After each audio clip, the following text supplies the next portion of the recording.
Hello everyone, आज हम करने जा रहे हैं आर्टिकल नंबर 20 जिसकी हेडिंग है protection in respect of conviction for offences. ठीक है, तो हम उसमें क्या करेंगे, पहले तो एक बार हम सीरीज देख लेंगे कि हमने ये पार्ट जो है कैसे याद रखा है। सबसे पहले आता है आर्टिकल 19। इसमें है प्रोटेक्शन ऑफ राइट्स। कौन से राइट्स? फ्रीडम ऑफ स्पीच के साथ साथ और भी अलग राइट्स आते हैं। 20 में क्या है? कन्विक्शन। आपको कोई भी जेल ले जाता है, उसके बाद कन्विक्ट करता है, और कन्विक्शन से रिलेटेड बहुत सारी चीजें हैं। नेक्स्ट इसके बाद है protection of life and personal liberty. ठीक है, protection of life and personal liberty article 21 में आता है। 21A जो है अमेंडमेंट से ऐड हुआ था, एजुकेशन, यानी कि अगर आपको लाइफ चाहिए अच्छी तो क्या चाहिए? एजुकेशन चाहिए। और 22 है protection against arrest and detention. ठीक है, आपको अरेस्ट कर रहे हैं फिर आपको डिटेन कर रहे हैं। अब आपको अरेस्ट एंड डिटेंशन जो है कन्विक्शन से सिमिलर लगेगा कि आपको कनेक्ट कर रहे हैं, बट ये सिमिलर नहीं है। अरेस्ट एंड डिटेंशन क्या है? आपको आर्बिट्रेरली कभी भी अरेस्ट किया जा सकता है। ठीक है, कभी भी आपको हथकड़ियां पहना करके या फिर कभी भी आपको डिटेन किया जा सकता है, यानी कि जेल की सलाखों के पीछे ही जरूरी नहीं है, कहीं भी आपको डिटेन किया जा सकता है। ठीक है, बट कन्विक्शन है, कन्विक्शन मतलब है कि इसमें पूरा एक जुडिशियल प्रोसेस हो रहा है, आपके साथ हो चुका। ठीक है, बट उसके बाद आपके साथ क्या है? फिर से जुडिशियल प्रोसेस हो रहा है, या फिर क्या है, किसी पुराने लॉ से रिलेटेड जुडिशियल प्रोसेस हो रहा है। ठीक है, अब देखो, इससे रिलेटेड जो है जुडिशियल प्रोसेस से रिलेटेड है ये चीज, और आर्टिकल 20 में हम इसको डील करते हैं। अब चलते हैं हम इसके पेयर एक्ट पे। तो article 20 it deals with unnecessary and undesirable actions by legislature, executive and by and implementing authorities. जो भी अथॉरिटीज इंप्लीमेंट कर रही है, लेजिस्लेचर, एग्जीक्यूटिव या फिर कोई भी अथॉरिटीज हैं। ठीक है, इसमें क्या है? It can not B put aside during emergency. अब इसको क्या है, इमरजेंसी के दौरान भी आप अलग नहीं रख सकते हो। बहुत बड़ी चीज है कि आप क्या कर रहे हो, कन्विक्शन वाली चीज जो है इमरजेंसी के दौरान अलग नहीं रख सकते हो। अब आर्टिकल 20 जो है उसमें 3 इंपॉर्टेंट क्लॉजेस आते हैं। तीनों क्लॉजेस को हम अलग अलग डॉक्ट्रिन्स के थ्रू पढ़ेंगे। सबसे पहले आता है ex post facto law. Ex post facto law यानी कि क्लॉज 1, इसमें बोला गया है no person shall be convicted of any offense except for violation of a law enforced at the time of the commission of the act charged as an offense, nor be subjected to a penalty greater than that which might have been inflicted under the law in force at the time of the commission of the offense. I hope आपको समझ में आया। X का मतलब क्या होता है? जो कि पास्ट में है। ठीक है, अब अगर कोई इंसान है, किसी पास्ट पुराने लॉ से रिलेटेड अगर उसको किया जा रहा है क्या? कन्विक्ट। ठीक है, आपने ऑफेंस किया आज मर्डर का, और आज मर्डर जो है ऑफेंस नहीं है, वो कल था, आज हटा दिया गया है ना? आज हटा दिया गया है, आज आप कोई भी ऑफेंस करो और फिर आपके बोला जाए कि नहीं, आपको पुराने लॉ के तहत आपको ये नहीं, ऐसा नहीं हो सकता। पुराना लॉ पुराना होता है, नया लॉ नया होता है। नेक्स्ट इसके बाद आते हैं 22 में। इसमें है doctrine of double jeopardy. Double से आपको इसमें क्या है, एक्स से आपको समझना होगा, इसमें आपको डबल से समझना होगा। ठीक है, डबल डबल यानी कि 2 बार। इसमें क्या है, no person shall be prosecuted and punished for the same offence more than once. एक इंसान को आप एक बार से ज्यादा प्रोसिक्यूट नहीं कर सकते हो, पनिश नहीं कर सकते हो सेम ऑफेंस के लिए। ठीक है, आप क्या कर सकते हो? प्रोसिक्यूट नहीं कर सकते हो, पनिश नहीं कर सकते हो, किसके? सेम ऑफेंस के लिए। O1 is equal to O2, offence 1 is equal to offence 2। ठीक है, अब आपने एक बार कर दिया, अब मान लो गलती मैंने की है एक बार, सजा कितनी बार दोगे? एक नॉर्मल सा एक डायलॉग है, तो इसी चीज से रिलेटेड है कि सजा सरकार जो है वो एक ही बार देगी, बाकी आप अगर अपने फैमिली के साथ कहीं भी कोई गलती करते हो तो वो बार बार मिलेगी, बार बार आपको ताने सुनने मिलेंगे।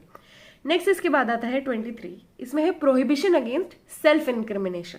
ठीक है, अब देखो, no person accused of any offence shall be compelled to be a witness against himself. ठीक है, आपने कोई ऑफेंस किया है, ठीक है, और फिर इसके बाद आपसे बोला जाए अरे इस पे गवाही दोगे, तुमने ऑफेंस किया है। नहीं, ऐसा नहीं हो सकता। मान लो सामने वाले को पता है तुमने ऑफेंस किया, पर तुम गवाही तो नहीं दे सकते, सामने वाले को प्रूफ करना होगा। This I think this makes the legal system lengthy, but it makes it's right. ठीक है, जुडिशरी को जुडिशरी की तरह वर्क करने को वो करता है। ठीक है, आर्बिट्रेरली कुछ नहीं हो सकता। अब इसके बाद आते हैं हम इसके सबसे पहले वाले क्लॉज पे, 21 पे। अब देखो, आर्टिकल 21 में है one must not be prosecuted और कन्विक्टेड। प्रोसिक्यूशन कन्विक्शन दोनों ही चीजें आ रही हैं in accordance with those laws which didn't exist at the time of commission of offence. जो लॉज ऑफेंस के कमीशन के टाइम पे नहीं थे, उन लॉज को आप अप्लाई नहीं करोगे जब आप उसको क्या करोगे? प्रोसिक्यूट करोगे, कन्विक्ट करोगे। ठीक है, अब सबसे पहले इसमें चीजें आ जाती हैं कि देखो, ऑफेंस कमिटेड, ठीक है, अब क्या है? Against law enforceable at the date, therefore person will be convicted for the offence and not otherwise. Simple सी चीज, आपको एक चीज निकल के समझ में आया कि आपने ऑफेंस किया, ठीक है, किस लॉ के अगेंस्ट किया? अगेंस्ट लॉ जो इन्फोर्सेबल था एट दैट डेट। ठीक है, तो पर्सन जो था वो कमिट कर दिया जाएगा, कन्विक्ट कर दिया जाएगा for the offence and not otherwise, है ना। ये बहुत सिंपल सी चीज आ गई। अब इसके बाद क्या है, इन्फोर्समेंट आपको पता कैसे चलती है, तो ये वाला केस देख लीजिए आप लोग। इन्फोर्समेंट आपको पता कैसे चलती है, सबसे पहले इन्फोर्समेंट पता चलती है, गोविंद पिल्लाई वर्सेस पद्मनाभा ने बोला था कि गैजेट जो है वो बताती है कि डेट ऑफ इन्फोर्समेंट, गैजेट जो है वो बताएंगे कि डेट ऑफ इन्फोर्समेंट क्या है, उससे आपको पता चल जाएगा। बहुत सिंपल सी चीज है ना। सिंपल सा एक प्रोसेस आ गया कि ऑफेंस हुआ है, फिर इसके बाद डेट पता लगाने के लिए कौन से केस में जाओगे आप, पिल्लाई वाले केस में जाओगे, गोविंद पिल्लाई में, ठीक है। वो क्या बताती है, गैजेट्स बताती है। सिंपल है ये चीज। नेक्स्ट इसके बाद क्या है, immunity to a person from penalty greater than what he might have incurred. Immunity क्या है, एक इंसान को इस चीज की इम्यूनिटी है किसी भी पेनाल्टी जो ग्रेटर है, greater than what he might have incurred. अब आप किसी को क्या कर रहे हो, कन्विक्ट तो कर रहे हो, पर आप क्या कर रहे हो, किसी को ग्रेटर पनिशमेंट दे रहे हो। मान लो आपने क्या किया, थप्पड़ मारा, आप उसे मर्डर की पनिशमेंट दे रहे हो, तो नहीं, आप वो भी नहीं कर सकते। आप बोलोगे अरे मैंने तो प्रेजेंट लॉ इन्वॉल्व किया है इसमें, नहीं। प्रेजेंट लॉ करो पर उसको सही भी तो करो, है ना। प्रेजेंट लॉ किया है पर उसको सही भी तो किया है, ये वाली चीज आती है इसमें। तो इसमें क्या है, Kedarnath versus state of West Bengal में बोला है नो इनहांस पनिशमेंट, ठीक है। किसी भी प्रीवियस एक्ट के लिए कोई भी आप इनहांस पनिशमेंट नहीं दोगे, है ना, उससे आपको इम्यूनिटी है। नेक्स्ट है Venkat Raman versus union of India. इसमें क्या है, prohibition of article 21 is only applicable in convictions और sentences under ex post facto law, ठीक है। एक्स पोस्ट फैक्टो लॉ जो हमने डॉक्ट्रिन पढ़ी है कि क्या है, प्रोहिबिशन 20 क्लॉज 1 का इसी चीज में है। And not in trials. Trials क्या होते हैं, ट्रायल्स होते हैं कि अरे जुडिशियल माइंड अप्लाई करके देख रहे हैं कि इसने ऑफेंस किया है कि नहीं। अब जब कर दिया है तो पता चल गया कि ये ऑफेंस हो गया है और ये पहले भी ये कर चुका था, तो इसे छोड़ दो, यानी कि ट्रायल हो सकते हैं, ठीक है। अब इसमें क्या है, ex post facto law and not trials. इसमें क्या है, प्रोसिक्यूशन इज इनफ, ठीक है, only prosecution is enough. Next इसके बाद क्या है, article 21 has no application where the penalty has been reduced retrospectively, ठीक है। तो इसका एक्सेप्शन क्या है, रिडक्शन ऑफ पनिशमेंट। एक्सेप्शन है कि अगर आप पनिशमेंट जो है रिड्यूस कर दे, देखो आर्टिकल 21 क्या है, उसकी एप्लीकेशन नहीं है कहाँ पे, जहां पे पेनाल्टी क्या है, रिड्यूस कर दी गई है रेट्रोस्पेक्टिवली यानी कि पीछे जाकर के आपने क्या किया, ऑफेंस किया पहले, पर बाद में क्या है, रेट्रोस्पेक्टिवली क्या है, पनिशमेंट इसकी रिड्यूस ही कर दी गई। बोले थप्पड़ मारने की पनिशमेंट और वो फांसी थोड़ी चढ़ा दोगे, पिछला पुराना जाकर के रेट्रोस्पेक्टिवली इसकी पनिशमेंट को कम करो, ठीक है। तो रिडक्शन ऑफ पनिशमेंट इसका एक्सेप्शन है, यानी कि आपको क्या है, अच्छा ट्रीटमेंट देना है जो भी कोई ऑफेंस करके आए। क्यों, क्योंकि उसको ऑलरेडी क्या है, खराब ट्रीटमेंट मिल चुका है। दूसरी चीज, अगर ऑफेंस करके आया है तो उसकी क्या है, पनिशमेंट अगर रिड्यूस करने को बोला है तो आगे किसी रीजन से बोला होगा कि इसकी पनिशमेंट इतनी होती नहीं है, वो आर्बिट्रेरली था, ठीक है। तो क्या है, रिडक्शन ऑफ पनिशमेंट, यानी कि हर चीज को जस्टिफाई करना है, किस चीज के लिए, जस्टिस के लिए। ये वाला जो है, ये वाला क्लॉज है, ठीक है, ये वाला क्लॉज जो है जस्टिस के लिए। नेक्स्ट इसके बाद आते हैं हम लोग आर्टिकल 22 में। आर्टिकल 22 में एक जो डॉक्ट्रिन है वो बहुत ज्यादा फेमस है, मैंने पिंक से मार्क किया है। ये क्या है, नेमो डेप्ट बिस वेक्सेरी प्रो उना एट इडम कॉसा, ठीक है। इसमें क्या है, no person can be prosecuted and punish twice for the same offence, ठीक है, इन प्रोसीडिंग, ठीक है। प्रोसीडिंग में जो है, प्रोसीडिंग सब्सिक्वेंटली, देखो कोई भी इंसान जो है उसको प्रोसिक्यूट या पनिश नहीं करोगे 2 बार, ठीक है, ट्वाइस नहीं करोगे। नेमो डेप्ट बिस वेक्सेरी, ठीक है, वेक्सेशन नहीं करोगे किसी भी इंसान का, एक बार आपने कर लिया, दूसरी बार आप नहीं करोगे। अब देखो सबसे पहला पोर्शन क्या आ जाता है आपके पास कि नो वन कैन, देखो no person can be prosecuted and punish. तो सबसे पहले क्वेश्चन आ जाता है प्रोसिक्यूशन क्या होता है, ठीक है। तो अब देखो ये वाला केस था Venkat Raman versus union of India, ठीक है। इसमें क्या है, deals exclusively with judicial punishments. अब देखो जुडिशियल पनिशमेंट्स आप कैसे देखोगे, ये मैं आपको दूसरे उससे बताती हूँ। देखो जो प्रोसिक्यूशन है, अब इसमें क्या है, क्या क्या रिक्वायरमेंट है, person must be accused of an offence, person क्या है, किसी ऑफेंस का अक्यूज होना चाहिए, उसको अक्यूजेशन होनी चाहिए। नेक्स्ट है prosecution must be before court या फिर जुडिशियल ट्रिब्यूनल, किसी भी ट्रिब्यूनल या फिर कोर्ट के सामने हो, ठीक है, यानी कि जुडिशियल प्रोसीडिंग्स, है ना, जुडिशियल पनिशमेंट हम समझ गए एक तरह से। नेक्स्ट इसके बाद है prosecution in reference to the law that created offence, ठीक है। प्रोसिक्यूशन किस रेफरेंस में होगा, उसी लॉ में होगा जिसने उस चीज को ऑफेंस बनाया। नेक्स्ट इसके बाद क्या है, प्रोसिक्यूशन और पनिशमेंट को ऐड करके क्या मिलता है, is must in previous proceeding, ठीक है। देखो मस्ट है ये कि कौन सी प्रोसीडिंग में, प्रीवियस प्रोसीडिंग में, यानी कि आपके पास अब नेक्स्ट केस आ गया है, उसमें क्या देखा जाएगा, प्रोसिक्यूशन है, पनिशमेंट है, ये दोनों चीजें जो है नेक्स्ट प्रीवियस प्रोसीडिंग में ये होनी चाहिए ये चीजें, ठीक है। तो आपके पास नेक्स्ट केस आया, आप देखोगे अरे ये तो एक्यूज भी था, फिर इसके बाद देखो कि अरे ये तो अरे कोर्ट में ये लिया गया, फिर इसके बाद अरे ये तो उसी लॉ के तहत जो ऑफेंस बनाता है उसी के तहत है। नेक्स्ट है प्रोसिक्यूशन पनिशमेंट जो है प्रीवियस प्रोसीडिंग में था। अब देखो इसमें आर्टिकल 22 में क्या है, प्ली अंडर आर्टिकल 20 कौन कौन सी दी गई हैं, ऑट्रीफॉइस एक्विट एंड ऑट्रीफॉइस कन्विक्ट, ठीक है। और ऑट्रीफॉइस कन्विक्ट जो है वो इंडिया में दी गई है। अब इसके बारे में मैं आगे आपको बताती हूँ, पर उससे पहले ये वाला पोर्शन कंप्लीट कर लेते हैं। अब आपको समझ में आ गया कि जुडिशियल प्रोसीडिंग्स होनी चाहिए, ठीक है। नेक्स्ट इसके बाद है कि देखो अगर डिपार्टमेंटल प्रोसीडिंग्स हुई हैं, ठीक है, फॉर एग्जाम्पल डिपार्टमेंटल प्रोसीडिंग्स यानी कि आपको पकड़ लाया गया है और पूछताछ हुई है थोड़ी सी बस, ठीक है, ये क्या है डिपार्टमेंटल प्रोसीडिंग्स है। आपको प्रोसिक्यूट नहीं किया गया, आपको कन्विक्ट नहीं किया गया, ठीक है। This will not be equal to trial by judicial tribunal, judicial punishment से रिलेटेड नहीं है, जुडिशियल ट्रिब्यूनल या फिर कोर्ट से रिलेटेड नहीं है, ठीक है। कौन से केस बताइए, मकबूल हुसैन, ठीक है, उन्हें बोला गया ये कबूल करो, तो उन्होंने बोला अरे ये तो डिपार्टमेंटल प्रोसीडिंग्स है, ये तो कोर्ट केस में आता ही नहीं है, ठीक है, स्टेट ऑफ बॉम्बे। नेक्स्ट इसके बाद आता है थर्ड पोर्शन या सेकंड पोर्शन ही मान लो, फैक्ट्स डिस्टिंक्ट देन देखो अगर फैक्ट्स जो है वो अलग है किससे, सेकंड केस से, ठीक है, तो सेकंड केस आ सकता है, एग्जिस्ट कर सकता है। इसमें क्या है देखो फैक्ट्स डिस्टिंक्ट है। अब इसमें क्या है, A Mulla versus state of Maharashtra case में बोला गया है कि अगर फैक्ट्स ही अलग हैं, ए और बी के बीच में प्रोसिक्यूशन है, कन्विक्शन भी हो चुका है, बट नेक्स्ट वाले केस में बोलता है अरे मुझको फिर से क्यों कन्विक्ट कर रहे हो, अरे तुझको इसलिए कर रहे हैं क्योंकि फैक्ट्स उसके अलग थे, इस बार तूने दूसरा काम किया है ना। तो इसमें क्या है, फैक्ट डिस्टिंक्ट है, तो सेकंड केस आ सकता है एंड सब्सिक्वेंट प्रोसीडिंग जो होती हैं हैपन हो सकती हैं, बस इतनी सी चीज है। अब इसके बाद आते हैं हम लोग ऑट्रीफॉइस एक्विट और ऑट्रीफॉइस कन्विक्ट में। तो ऑट्रीफॉइस कन्विक्ट और ऑट्रीफॉइस एक्विट का मतलब होता है previously acquitted and previously convicted. Autrefois acquit में किसी भी इंसान को फिर से ट्रायल पे आप नहीं रख सकते हो जिसको एक्विट कर लिया गया है। सिमिलरली कन्विक्ट में किसी भी इंसान को फिर से आप ट्रायल पे नहीं रख सकते हो जब उसको आपने कन्विक्ट कर दिया गया है।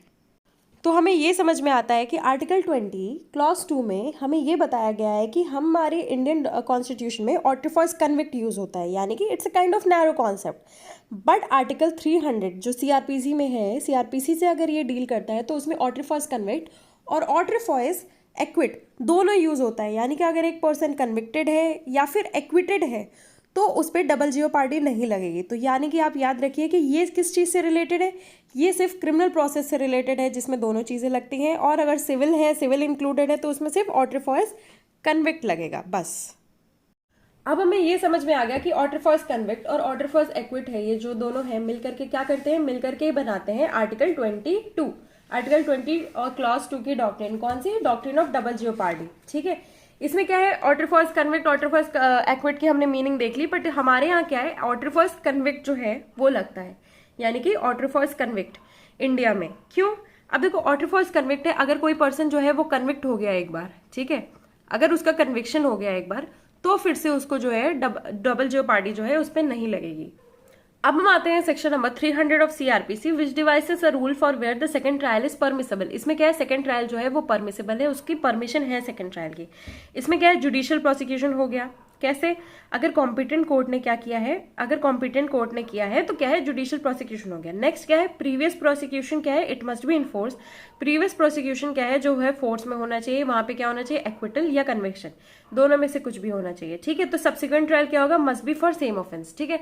अगर सब्सिक्वेंट जो अब पीछे से देखो, सब्सिक्वेंट ट्रायल जो है अगर वो सेम ऑफेंस के लिए है जहां पे एक्विटल या कन्विक्शन हुआ था, यानी कि एक बार क्या है, आपकी क्या है, प्रोसिक्यूट करके आपको देख लिया गया, ठीक है। इसलिए हमने इस डॉक्ट्रिन में देखा है कि प्रोसिक्यूशन होना जरूरी है, जिसमें क्या है, एक्विटल और कन्विक्शन दोनों चीजें हमें समझ में आती है कि एक्विटल भी होना चाहिए, कन्विक्शन भी होना चाहिए, है ना। और वो क्या है, फोर्स में होना चाहिए, ये नहीं कि आपको 4 दिन के लिए एक्विट कर दिया जाता है, ठीक है। और वो किसके सामने होना चाहिए, कॉम्पिटेंट कोर्ट के सामने होना चाहिए, और वो कौन सा प्रोसेस होना चाहिए, जुडिशियल प्रोसेस होना चाहिए। तो सेक्शन 300 सीआरपीसी में हमें ये वाली डॉक्ट्रिन मिलती है जो कि बोलती है डॉक्ट्रिन ऑफ डबल जीओपार्डी, ठीक है। नेक्स्ट इसके बाद इसका एक एक्सेप्शन है, वो है appeal, state of MP versus Veereshwar Rao Agnihotri. इसमें क्या है, appeal in continuance of same proceeding चल रही है, ठीक है, उसके कंटिन्यूएंस में क्या है, आपने अपील कर दी तो उसमें क्या है, एप्लीकेशन 20 क्लॉज 2 का नहीं होगा, ठीक है। किसमें नहीं होगा, अपील में।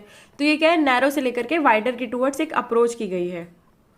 अब आते हैं हम 20 क्लॉज 3 में। 20 क्लॉज 3 में बात की जा रही है प्रोहिबिशन अगेंस्ट सेल्फ इंक्रिमिनेशन, यानी कि सेल्फ इंक्रिमिनेशन का मतलब आपको समझ में आता होगा कि हाँ यार, आप सेल्फ मतलब खुद के टुवर्ड्स विटनेस बन रहे हो, खुद के अगेंस्ट विटनेस बन रहे हो। तो इसमें सबसे पहले ये बोला गया no one could be forced, किसी को फोर्स नहीं किया जा सकता किस चीज के लिए, to utter and provide information और एविडेंस, ठीक है, किसके अगेंस्ट, खुद के against, which would be used against himself during further trial procedure, है ना, फर्दर ट्रायल हो रहा है उसके लिए आपको क्या है, आपसे पूछ के आपको कन्वर्ट कर लिया जाए, ये तो बहुत वियर्ड बात है ना, है ना। इसमें केस क्या है, नारायण लाल वर्सेस मानिक चंद। इसमें क्या है, immunity only in formal acquisition and no inquiry. देखो आप सीआरपीसी में भी पढ़ोगे, सीआरपीसी में भी बताया गया है कि ये इम्यूनिटी कहाँ कहाँ मिलेगी। तो ये इम्यूनिटी देखो फॉर्मल एक्यूजेशन में ही मिलेगी, ठीक है, यानी कि जहाँ पे आपको आगे प्रोसीड कर दिया जाए, आप क्या है अक्यूज्ड हो, ठीक है, इंक्वायरी वगैरह में आपको ये इम्यूनिटी नहीं मिलेगी, ठीक है। अब इसमें एक्सेप्शन क्या आता है, वॉलेंट्री एविडेंस, ठीक है, वॉलेंट्री एविडेंस क्यों, क्योंकि ये परमानेंट है। नेक्स्ट इसके बाद क्या है, सेक्शन 91 सीआरपीसी का, court can issue order demanding documents, ठीक है, अक्यूज से डॉक्यूमेंट। देखो सेक्शन 91 जो है सीआरपीसी का डील करता है कि आप जो है डॉक्यूमेंट्स वगैरह मंगा सकते हो, किससे, अक्यूज से, ठीक है, डिमांड कर सकते हो। तो डॉक्यूमेंट वगैरह जो है इसके एक्सेप्शन में आ गई। नेक्स्ट है वॉलेंट्री एविडेंस जो है परमिटेड है, अब तुम खुद से बोलो चाहो जैसा मैंने जुर्म किया है तो ठीक है, उसकी परमिशन मिल जाती है। नेक्स्ट इसके बाद आता है section 161 clause 2 of CrPC, person bound to answer can except questions that can be used against him, ठीक है। अब देखो पर्सन अगर बाउंड है आंसर करने के, ठीक है, can except questions that can be used against him, तो बस यही चीज दी गई है। अब देखो 23 में एक सिंपल सी बात की गई है, ये क्या है, to bring equity based criminal justice, ठीक है, आप क्रिमिनल जस्टिस कर रहे हो बट उसमें कोई इक्विटी नहीं है, तो ये किस लिए है, ये है एक सोसाइटी के लिए एक सिस्टम है ताकि क्या कर सके, इक्विटी लाई जा सके। क्या चीज लाई जा सके, इक्विटी, लिख लो इक्विटी, है ना। अब इसके बाद क्या है, the conventional methods of investigation can not be used and hence necessitates dependence on some newer techniques like narco analysis और brain mapping and hence its validity must be analysed, ठीक है। आप कोई नई चीज ला रहे हो पर कॉन्स्टिट्यूशनलिज्म नहीं है उसमें, कॉन्स्टिट्यूशन से आप वैलिडिटी नहीं समझ में आ रही है, तो क्या करोगे आप, है ना। तो ये सब चीजें यूज करनी है नहीं करनी है, ये सब चीजें बहुत इंपॉर्टेंट है। अब क्या है, ये जो आर्टिकल 23 है ये क्या प्रोवाइड करता है, राइट अगेंस्ट सेल्फ इंक्रिमिनेशन, ठीक है। अब इसमें क्या है, सबसे इंपॉर्टेंट चीज है accuse to be presumed innocent till contrary, यानी कि अक्यूज को है जो आप इनोसेंट प्रूव करोगे, आप अक्यूज को इनोसेंट ही समझोगे, अदर अनटिल एंड अनलेस वो क्या है, उसको एज एन ऑफेंडर उसको सजा नहीं मिल जाती, ठीक है, उसको प्रिज्यूम करोगे, क्योंकि आप पहले से ही प्रिज्यूम करके करोगे कि इसने ये ऑफेंस किया है तो वो बायस हो जाएगा डिसीजन जज का। अब 20 क्लॉज 3 है, वो क्या करता है, prohibits all kinds of compulsion to make him witness, ठीक है, ये क्या करता है, प्रोहिबिट करता है सारे कंपल्शन को जो क्या करते हैं, प्रोहिबिट करते हैं him to be an witness. अब इसके एसेंशियल्स किसमें दिए गए हैं, फेमस केस है एमपी शर्मा वर्सेस सतीश चंद्रा, ठीक है, एमपी शर्मा वर्सेस सतीश चंद्रा में दिए गए हैं। सबसे फर्स्ट क्या है, right available to a person accused of an offence, ठीक है। सेकंड क्या है, protection against compulsion to be a witness, protection है किस चीज की, compulsion to be a witness. Next है protection against such compulsion resulting evidence against himself, ठीक है, ये सारे क्या है, इसके राइट्स है। Rights available to a person accused of an offence, ये क्या है, अक्यूज है किसी ऑफेंस का उसको है, और इसको क्या है, प्रोटेक्शन है किस चीज की, कंपल्शन, कि तुमको विटनेस बना रहे हैं। नेक्स्ट है protection against such compulsion resulting evidence against himself, अब तुम विटनेस तो बन रहे हो पर अपने अगेंस्ट एविडेंस दे रहे हो तो उससे भी प्रोटेक्शन है। तो ये क्या है, all three are necessary to be witness, क्या है, protection is against to be witness, ठीक है, प्रोटेक्शन क्या है कि तुम विटनेस हो उसके अगेंस्ट है, एमपी शर्मा वर्सेस सतीश चंद्रा में बोला गया है। और विटनेस क्या है, witness include oral, testimonial, documents etcetera, but इसका एक एक्सेप्शन मैंने आपको पहले ही बता दिया। नेक्स्ट इसके बाद है स्टेट ऑफ बॉम्बे वर्सेस काटीकालू ओघाड़, इसमें क्या है, इंक्रिमिनेशन इंक्लूड्स पर्सनल नॉलेज, ठीक है। अब इंक्रिमिनेशन क्या है, पर्सनल नॉलेज इंक्लूड करती है, और आपको बोला जाए अंगूठा लगा दो भैया, आप बोलो नहीं मुझे प्रोसिक्यूट कर देगा, ऐसी बात नहीं है भैया, तुम्हारे दिमाग से कोई इन्फॉर्मेशन एक्सट्रैक्ट नहीं कर रहा है, ठीक है। तो ये क्या है, पर्सनल नॉलेज है। अब नेक्स्ट टॉपिक देखो, फर्स्ट टॉपिक क्या हमने डील किया, राइट अगेंस्ट सेल्फ इंक्रिमिनेशन, ठीक है, तो क्या है कि हमारे पास राइट है, आप हमें विटनेस नहीं बना सकते, आप बोलो। नेक्स्ट इसके बाद क्या, आपको कंपल्सरली क्या है, एविडेंस देने के लिए फोर्स किया जाए, ठीक है, कंपल्शन, ये इसमें क्या है, कंपल्शन क्या होता है, ड्यूरेस से रिलेटेड होता है, it is equivalent to duress, ठीक है, थ्रेटनिंग या फिर बीटिंग, किसी को मार करके, कंपल्स करके, कंपल्सरली जो आप लिख नहीं देते हो कि हाँ ये कंपल्शन है, वो कंपल्शन इक्वल्स टू ड्यूरेस होता है, यानी कि इंसान के पास दूसरा जो है ऑप्शन नहीं है। तो इसमें क्या है, केस में नंदनी सतपथी वर्सेस पीएल दानी, इसमें बोला गया है physical plus psychic torture included, ठीक है।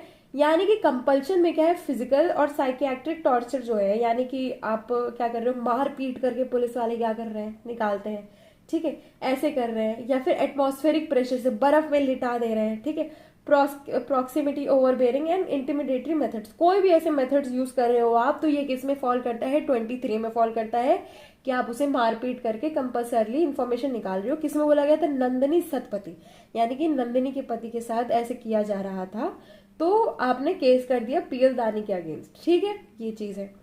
अब इसके बाद इसी के एक एम्बिट में एक सब चीज आती है, सब टॉपिक आता है, क्या है, validity of narco polygraphy and brain mapping test, ठीक है, बहुत इंपॉर्टेंट है ये चीज, क्या है, validity of narco polygraphy and brain mapping test. बहुत फेमस केस है ये, क्या है, Selvi versus state of Karnataka, Selvi versus state of Karnataka. इसमें क्या है, साइंटिफिक टेक्निक्स हैं, the scientific techniques for softer alternatives of third degree methods, अच्छा ठीक है, by investigators, and these takes are testimonial compulsions and are prohibited due to lack of consent. अब तुम मान लो मार पीट करके नहीं ले रहे हो, उसमें कंसेंट है, पर इसमें क्या है, इसमें कंसेंट नहीं है, आप किसी को बेहोश करके, इट्स सिमिलर, मतलब कंसेंट वाला टॉपिक आपने कॉन्ट्रैक्ट में पढ़ा होगा, ठीक है, कि आपने किसी को शराब पिला करके कर दिया, वो भी क्या है, वो भी एक फॉरेन एलिमेंट है जो आप यूज कर रहे हो, ठीक है, किसी की क्या, कंसेंट हटाने के लिए, है ना। तो इसमें क्या है, ये प्रोटेक्शन जो है किसी भी स्टेज पे इन्वेस्टिगेशन के अगेंस्ट अवेलेबल है विटनेस को। एंड बट इसमें क्या है, कोर्ट ने एक रूम लेफ्ट किया किस चीज के लिए, वॉलंटरली एडमिनिस्ट्रेशन फॉर दिस, यानी कि कोई इंसान बोल रहा है मेरे ऊपर ये सारे प्रोडक्ट्स यूज करो, आप यूज करो, और फिर इसके बाद मैं जो इन्फॉर्मेशन दूंगा वो आप कर लो, तो वॉलंटरली आप एडमिनिस्टर करवा रहे हो, पर कंपल्सरली है वो, ठीक है, कंपल्शन से करा रहे हो, तो क्या वो है या नहीं है, यानी कि वॉलंटरली भी आप अगर ये सब चीजें यूज कर रहे हो, इंसान को अगर इन्फॉर्मेशन देनी होती तो वो खुद ही दे देता, बट अगर वो बोल रहा है वॉलंटरली, तो मेरे ऊपर ये सब चीजें यूज करो, फिर उसके बाद देखते हैं इन्फॉर्मेशन कितनी आती है कितनी नहीं आती है। तो ये क्या है, ये भी थोड़ा सा वैसा ही है कि यार ये कंफ्यूजिंग पॉइंट है, इसमें आपने वॉलंटरली लगा दिया, पर क्या ये वॉलंटरली है या नहीं है। तो इसी के साथ हमारा जो है 23 खत्म होता है, 21, 23 यानी कि 20 का क्लॉज 1, 20 का क्लॉज 2 और 20 का क्लॉज 3 कंप्लीट होता है।